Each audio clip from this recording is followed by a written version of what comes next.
But if I complain long enough, they'll show up with concrete.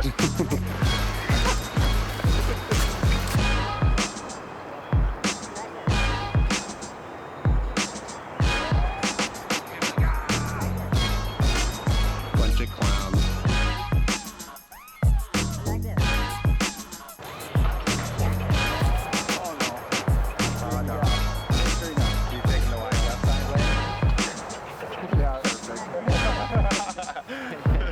I apologize for this. I don't generally design courses where you're rewarded for garbage shots.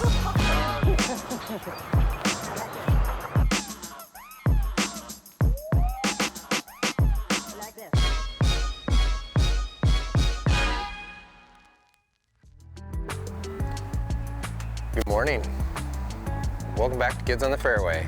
Today we are in Anoka, Minnesota, where the city of Anoka was kind enough to contract me to do a disc golf design over their existing ball golf course. So this is Greenhaven Ball Golf Course, which is a beautiful ball golf course. And the course that we're putting in here today, it'll go in about October, and it is a winter-only course. So for those of you that don't live in Minnesota and think that stuff shuts down in the winter, you would be incorrect. Wintertime really hardly slows down at all. There are certainly golfers that don't play, but it seems like just as many like to play more in the winter than out of the winter. So today we're going to go through the golf course design. This particular one that we're on obviously is hole 1. I try my best to, I'm not going to say force the line. I like to give people the opportunity, some of the people that have some real talent, to find some good openings to get closer to the pin. But on this particular one, the only way to do that, if you've got a big arm, big 500 plus arm, you're gonna have to take a pretty large ante to your left here and get it to dive down in, because as far as you can see down there, this whole group of trees, that's where it is, and it's pinned on the right up against some tall grass. Not to be punishing, it's just a good place to put it. Obviously, I shouldn't say I would prefer, I designed it so that people would go down this route, because even as a right-hander, me being left, it looks like it's easier, but honestly it isn't. As a right-hander, it just plays a really nice, beautiful slow hyzer, and it's just pretty to watch the disc. So anyway, I will put distances up. I haven't measured them yet. I'm at the point still where I'm tweaking the course a little bit here and there. But as it stands right now, this hole is, it's the better part of at least probably 425 to 450 is my guess. So anyway, we'll see how it plays out.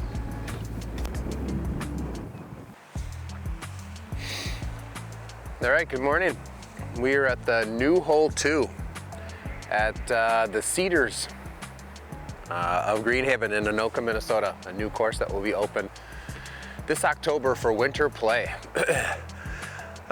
There's not, I'm not gonna say this is the most exciting, beautiful looking hole. It's kind of standard for a golf course. Really the issue here is going to be the wind. And if you can see, I'm standing in a field of grass. They actually just do that for the ball golf course. They cut all this down when winter time comes, so this tee pad will not be in all this tall grass. But yeah, we're just looking at, the pin's gonna be a little bit on the right, probably a pretty easy forehand if you keep it low. The wind on this side of the course, there's a reason I only have a couple holes on this side of the course, and it's because this side of the course is really open, which means you'd be really cold the entire time. So there's just a couple holes here, and it's really just because I need the space. So this is a pretty quick shot. There's a, I can't remember if that's a green. No, it's not a green. That's right, it's a fairway. So we're just throwing over the fairway, it's slightly elevated, and we're just kind of pitching down to the right. The pin's just gonna be in a place where that's probably gonna be most of the challenge. I'm gonna say that this shot is somewhere around the 240, 250 mark. Kind of an easier one after you just battled your way through hole 1 to start out your day. On to hole 3. See you soon. All right, we're back. We're on hole 3. And boy, I'm just kind of realizing 2 is actually a little challenging. It's kind of a low canopy on your way down. So we're on hole 3. This is an easier hole just because it's pretty much a straight shot. If you saw in the preview, there's a really skinny, kind of tall birdhouse that you're aiming for. That's not going to be here. Obviously, they pull it for winter, but that was the area. That's really just, it's just in that grouping behind this really pretty tree.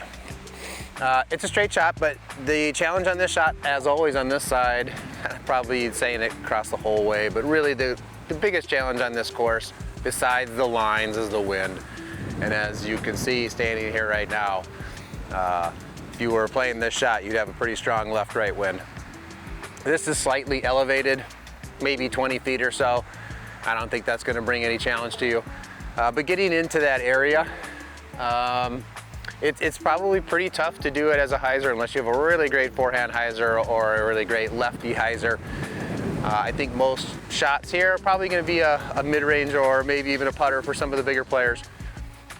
Just to get into that kind of lower canopy, I'm not going to set the pin too far back because I think that the quality shot on here is going to be a fairly low shot to get under the canopy, and I want to give it, I don't want to put it in there so far that your best shot that gets in there doesn't get you close to the pin. So once you get underneath either one of those low canopies, it's only going to be in there maybe 40 feet, maybe 50 feet at best. I want to make sure that a quality shot at least gets you something inside the circle.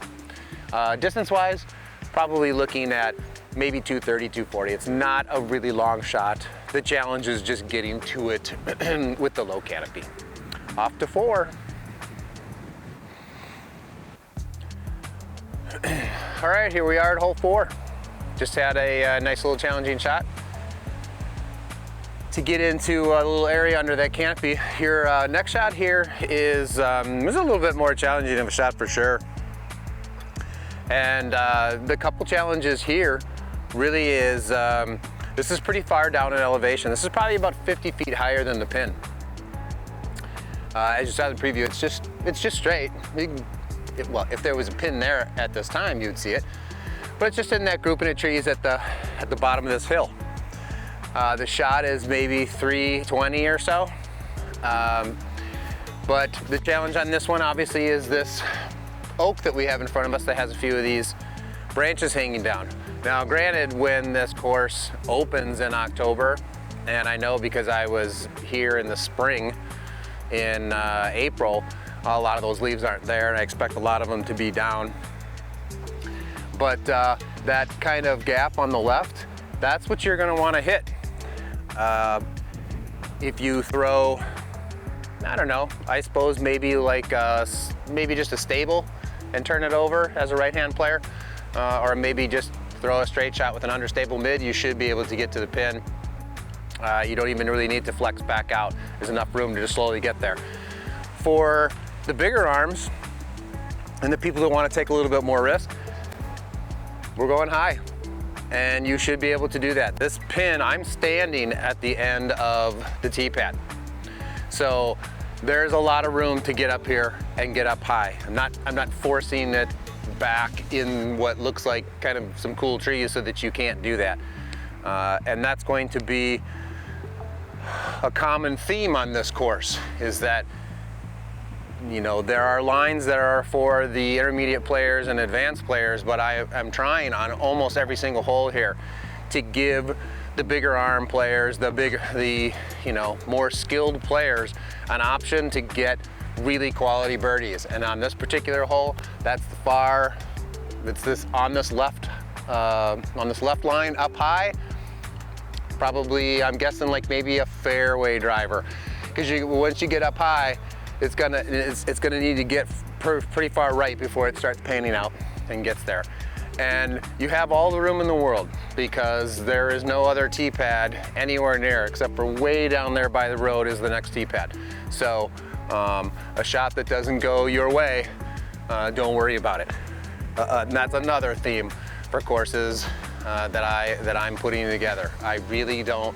I want everybody to not have to be calling 4 all the time. So again, on this shot, I think it's about 320 downhill, big high shot, or you take this more challenging shot through the smaller, lower gap. Off to 5. All right, we're at hole 5.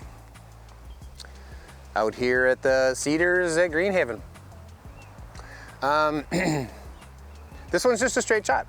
I know a lot of people would expect me to put it in that cool little group of trees and, you know, make the pin difficult to get to. And of course I thought about it originally because it's just a pretty spot to put the pin. But to be honest, to the right of that beautiful cedar that has the sun on it, about 250 feet away, to the right side, right out in the wide open, is the more challenging shot. And the reason for that is there's bunker to the right. For leagues, probably won't matter because nobody really ever counts shots that land in the bunker. But if you were to play a tournament here, it would absolutely be in play as a hazard. And the pin's not right next to, it's not right next to the bunker. I don't really ever feel that that's so necessary because honestly, when you throw this shot, you know, it's going to be speed control more than anything, or throwing a disc that's slow enough to never pass the pin. Because that's the thing, if you pass the pin, we'll say it's maybe 20-25 for the bunker, but it doesn't take much to pass the pin and then you're in the bunker. So again, it's about a 200 and it might be about 250. I expect a good right-hand player to throw a overstable putter. Something like an NV maybe, it's probably what I would throw if I was right-handed.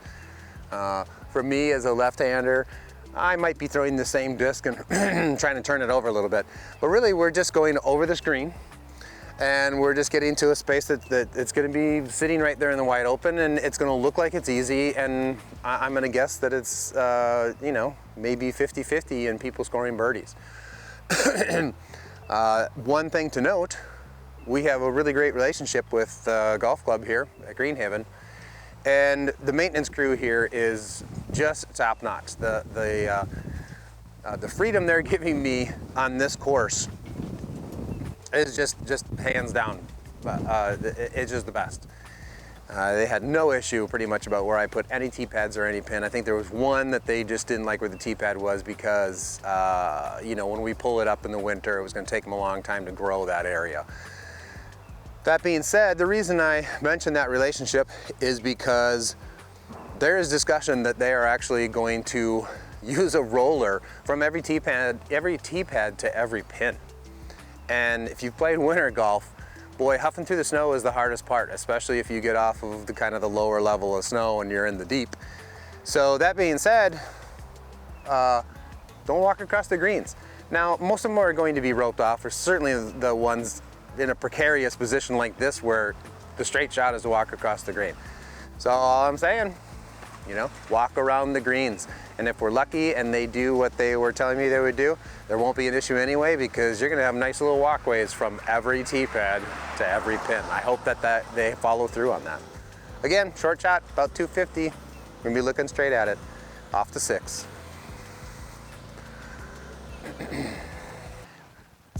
We are at hole 6, and you just found out that throwing that little 250-foot shot wasn't easy as you thought it was. And if it was easy, good. I'm glad to hear. I didn't think it was so easy. Anyway, we're at hole 6, and this pin position, actually the pin position and this fairway over here, that's your challenge. And I don't mean that the fairway is a challenge because it's small, because that's not true. There is a mile of room. You should be able to perform whatever great shot you have in the bag to get to this pin. The difficulty on hole 6 is that this fairway that's to your left is just a pretty main channel for wind coming down here. And of course in the wintertime, we all know that's gonna be more. And I know I bring it up all the time, and all the winter players are probably laughing at me because I was a winter player for years, and we all get used to the wind. It's not that big of a deal. But if you're watching this and you're not excited about wind, then you're gonna have more of a challenge here. So besides that wind, because we're going into such a wide open fairway, when you get to the position, and I've already zoomed in before, obviously, but at the very back where those cedars are, there are 2 bunkers that are over there. And again, this one's actually a little closer. to the bunkers. And I know I just got done saying I don't like to put them close to the bunkers, but it's because this shot is such a cool shot. Especially for a right-hand player. To be honest, as a lefty, as I am, I don't even get to really enjoy this hole. And I'm not saying if you're a lefty, you're not going to enjoy it. For my particular game, there just isn't a lot I can do. I'm kind of forced to do one or two things. But as a right-hand player, this is a nice, beautiful shot with something overstable. It's not very far. I think it might be around the 330 mark, maybe, yeah, maybe even less, maybe 315. But the shot is something up pretty high because we are a little forced by this tree on the right. You know, we can throw low, something just stable if it just slowly turns back. But your challenge is, if you see those trees down there, the pin is past that group of trees. And then it's sitting on, it's got a path that runs through, bunker, and if you are playing in a tournament, all those things are probably going to be considered out of bounds. But if you're just playing league, it's not that big of a deal, except that skipping off the path will probably put you in a bad position. So really our challenge is that we got to kind of get up high, and then we got to flex it back out. And you kind of have to do that. It's a quality shot to do. Well, I've said enough. That's what it is. This is a quality shot you have to throw if you want to get to the pin. And then of course, if you are an intermediate player or you're just starting the game, you're not going to be punished. You should easily be able to get to this pin in 3. And we'll leave it at that. Off to hole 7. We are at hole 7. Hole 7, guess what? It's challenging. There's your other theme. There's wind and all the shots are challenging. And if you're a high level player, I'm giving you a risky shot. And it's gonna be winter time. There you go. There's the theme of this course. But it's a beautiful course. I'm telling you, I couldn't ask for a better piece of property to put together, because the elevation here, all the trees are in great shape. There's only a few ashes that are probably on their way out, and they don't even affect anything in the current layout. But at 7, you know I love to say it, I'll point out the challenges. The challenge on this particular one is that beautiful tree that you see down there, that's not where you're going. It's just a pretty tree to look at when you're throwing. So I actually considered to the left of that tree, putting it in a pin position. And the reason that I didn't do that, there's this beautiful little horseshoe area, park it in there, and it looked really pretty. The reason I didn't do that is because there has been a path that has been created out of the back of that corner. I don't know why, deer or something, but there's a path that leads out there, and it just looks like that's where you're supposed to go. So it throws you off for the flow, and then honestly it puts you kind of right in the, the line of getting hit by a disc, actually on the next hole. So what we're doing is we're actually going to the right. It's just another group of 8 or 9 cedars over there. It just has this beautiful piece of grass right in the middle of all of it. And so the challenge of this particular shot is that as I'm standing here, there's a green that's right here, ball golf green. It's about 10 feet high. And if you're a right-hand player, even a skilled right-hand player, you're going to have to throw some type of Anheuser shot or a really good forehand distance shot. And it's going to force you to throw high right out of the gate if you want to take the line that gets you to get in up above those trees, stall, and fall. And I created it for that reason alone, because for as long as I've been playing golf, that is just a shot that I adore. I love seeing somebody that has that shot where they can throw up that Anheuser and just get it to absolutely just completely die and fall to the ground. It's a quality shot. I'm maybe 80% at that shot on a good day. So that's what it's going to take. From this particular area, I think if it wasn't too windy, I think you could accomplish that shot probably with a mid if you were a high level player. But certainly a fairway should get you there. Maybe something like a leopard, something that'll flip up and hold and then just kind of fall to the ground. The other shot that you have here, which is the shot for me as a lefty, or if you have a great forehand, is right over this bunker. And the reason you want to go right over that bunker is because it allows you to throw at the same height as the tee pad. Because if you had to do the same forehand shot over this 10-foot green, you're never going to get in there. You'll hit every tree before you ever actually hit the line. So those are your lines here. It's that, again, just for the high-level players, it's a nice high, just an anhyzer up and high and get around the tallest trees. And as soon as you get around the back of those trees, let it fall to the ground. You'll be right at the pin, and you'll be pretty happy and rewarded with a birdie here. And then, like I said before, the lefty player or the forehand player, you're just taking a little bit lower and you're going right over those bunkers. Off to 8.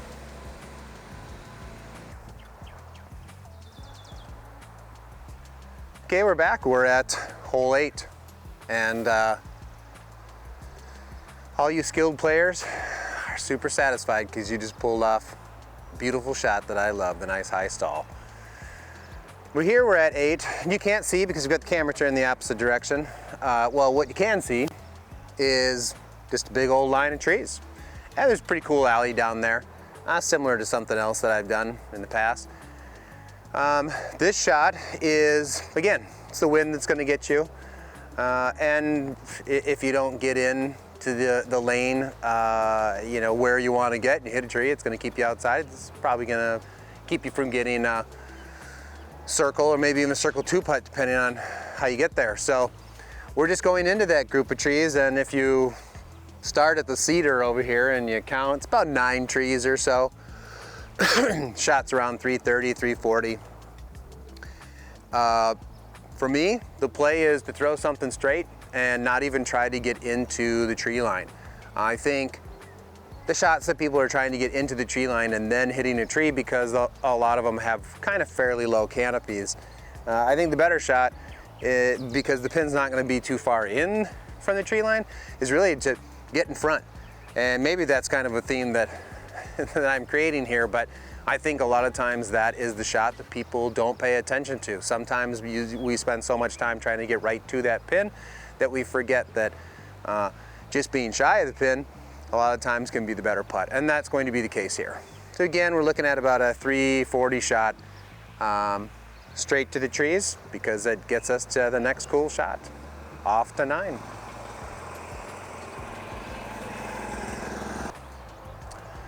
All right, we're back and we're at hole 9. And as much as I really wanted 9 to end up at the clubhouse to get the course that I wanted, it's gonna be 10. So I apologize, you're gonna have to do one more hole before you take a break and play your last 8 holes.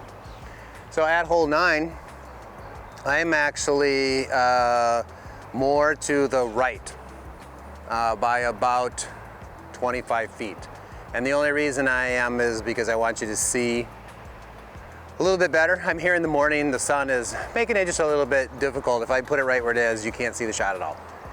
But just to let you know, currently I am about 25 to 30 feet to the right.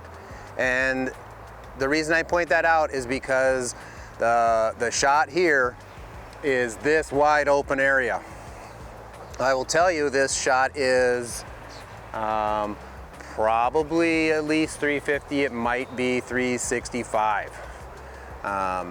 If you saw in the preview, there's a bunch of tall grass over there. I'm pretty sure they mow everything down. I think they leave that for the ball golf course. But that area through here, when you see that tall grass and those beautiful big trees, it's more to the left. There's a beautiful little pocket in there, and you're nice and sheltered when you're putting. And again, we're not close to trees. I will point that out very many times. There's nothing more I hate than throwing a quality shot and there's obstructions in your way within the circle. I just don't think that that should ever be the case. So that's not the case here. There's plenty of room to putt. What I will tell you with this shot, if you're throwing a right-hand hyzer or a flip up to get the distance, your challenge here is you need to project this disc more than you need to just throw the line. Because if you throw a straight up hyzer, even with a slightly overstable disc, you're not going to reach the pin. It may look like it, and maybe when you're here, you're just a super high level player and you're going to laugh at me, but I will tell you, the challenge is that not only do you have to make that gap, but you have to get it to push as far as you can. You really have to push pretty much all the way to that tall grass. Because when you hyzer out as a right-hand player, you're going to come right back out of the circle unless you've really pushed that tall grass line. There is a line, there's a line here on the left, but it's definitely a low shot. I'm sure there are some players that can get right underneath that 8 to 9 foot canopy with a straight shot and they can get there, but that's an even more difficult shot. And for the beginner players, it's still fair.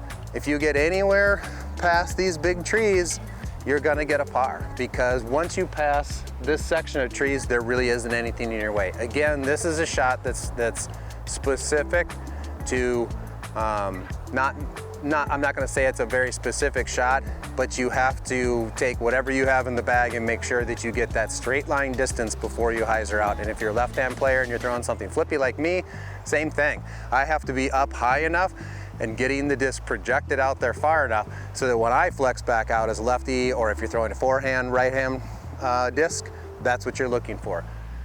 That is your challenge on 9. Again, like I said, I think it's around that, somewhere around the 350 mark. That's kind of what we got going on in this course. I wanted to make sure they were all right approachable at that number. And then there are a few bigger ones, and then of course some of the shorter ones you saw earlier.